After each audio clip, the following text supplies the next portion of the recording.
跟住再到後面，綽號我的好朋友平時中意睇書。我想問你個主題係阿綽號嘅咩嚟㗎？中意啲乜啊嘛？咁同佢係唔係我好朋友有冇直接關係啊？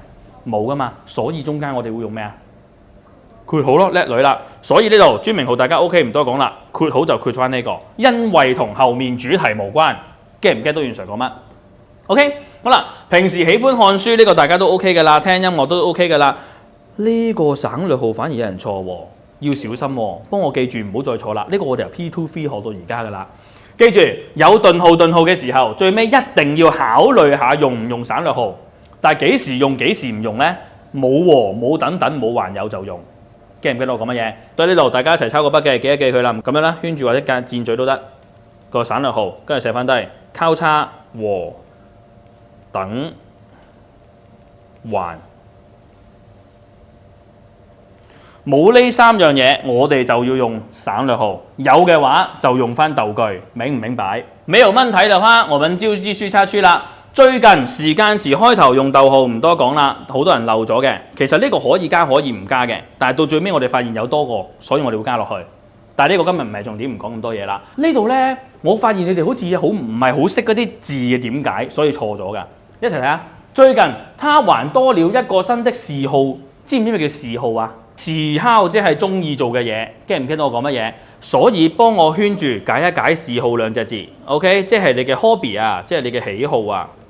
咁我哋如果明咗嗜好點解，你應該就要識做咯喎。霍生，我想問下你啦，佢嘅新嗜好係乜嘢啊？呢個同佢明明係同一樣嘢，黐埋一齊，我哋用咩標點啊？例如我最愛的老師袁老師，明明我最愛老師就係袁老師啦嘛，兩件一樣嘅嘢黐埋一齊，我哋中間點樣做㗎？破折號 get 唔 get 到我講乜？所以呢個位呢個嗜好我哋黐埋咗佢嘅真正嘅嗜好嗰度，所以我哋加個破折號俾佢，即係你明唔明白 ？OK， 好啦，咁呢度唔多講啦，後面嗰度大家都 OK， 我哋快脆搞掂佢啦。晴天嘅時候，他在香港濕地公園拍攝，跟住雨天嘅時候，他挨就唔講啦呢度。OK， 好，繼續。巴黎法國首都都係一樣啦。巴黎係唔係個法國首都，關唔關佢有冇藝術氣息事？唔關，所以法國首都咪就係補充資料咯，記到啦嘛。OK， 跟住啦，是一個充滿美麗的城市，呢個唔多講啦，因為未介紹完背景，又幫我圈住有字同埋的美譽三隻字，中間無論佢寫乜嘢都好，一定係用引號噶啦。例如現社有全天下最有型的老師的美譽，咁全天下最有型的老師就會用引號啦。記唔記得我講乜 ？OK， 好，明白嘅話繼續落去。呢度講完背景有咩美譽啦，句號得啦。後面呢個位你哋係唔識字所以錯嘅啫。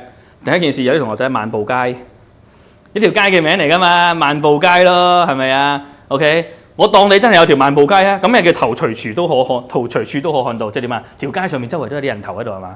哇，恐怖片嚟嘅原來，即係哇嗰度有個人頭，呢度有個人頭啊咁樣，唔會㗎嘛。所以我哋多啲去考慮後半橛，明唔明白我講乜？加完標點睇睇後面。所以其實佢係一個四字詞語，叫做漫步街頭。幫我寫翻個逗號喺後面。漫步街頭即係喺條街度行下，行嚟行去。get 唔 get 到我講乜 ？OK， 做來做去啊，可不可以啊？啊，漫步磚頭咁大鑊？唔係行到盡頭。漫步街頭即係喺條街度行嚟行去啫，唔一定要行到盡頭嘅，得唔得？好啦，隨處都可見到設計獨特嘅藝術館。有冇啲同學仔？嘿，見到啲設計獨特嘅藝術館，係咪咁可愛啊？要藝術館啊嘛。咁我當你真係藝術館啦，咁有啲係內擺放啫。咩叫內擺放啫？唔會噶嘛，所以我哋呢度分開佢啦，唔該。館內擺放好多工人人一上句號唔講。清不清楚？明不明白？有沒有問題？